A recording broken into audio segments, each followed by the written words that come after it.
So for my project, I worked with carbon nanotubes, which are a type of nanoparticle. And if you coat them with a particular chemical, then you can make them go inside cancer cells. And so this has many potential implications in terms of therapy and diagnosis. So for my project, I evaluated one of the possibilities you could use with these carbon nanotubes that are coated with a chemical.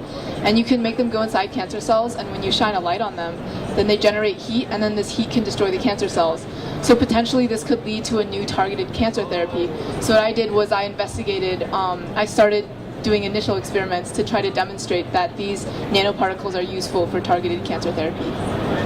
My project focused on Alzheimer's, and Alzheimer's affects more than 5 million people in the United States.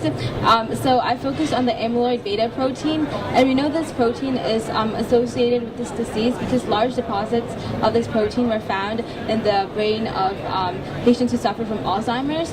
But the problem lies in the fact that scientists do not know its pathogenicity, meaning they don't know how this protein actually causes Alzheimer's. And so before we can set out to inhibit this protein or cure Alzheimer's, the initial step is to first find out how it actually causes Alzheimer's. And so to do so, I looked at the structure of the protein and looked at the mechanisms of protein assembly and its correlation to axon loss, like what specific Alzheimer's correlate to axon loss. And so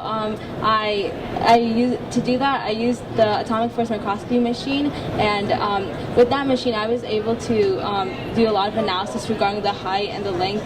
And from the experiment, I found out that the monomers actually stack next to each other and they expand, and initially a lot of the salt and non-structural aggregates initially aggregate, but then later as time progresses they disperse.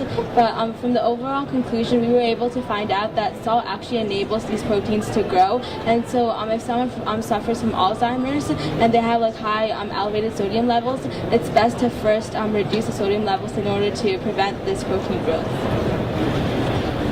And this is just in recognition of the 2013 BioMaryland BioGENius Award for Joy Zhang.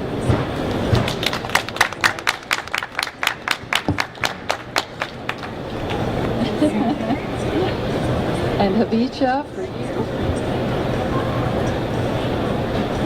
Also in recognition of your being a BioGENius finalist. Congratulations.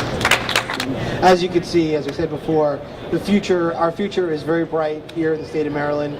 We had a very, very difficult competition, and these are two outstanding students, and it's just a pleasure to have them here. And thank you all for coming, and thank you for joining us today. Thanks, everybody. Have a great day.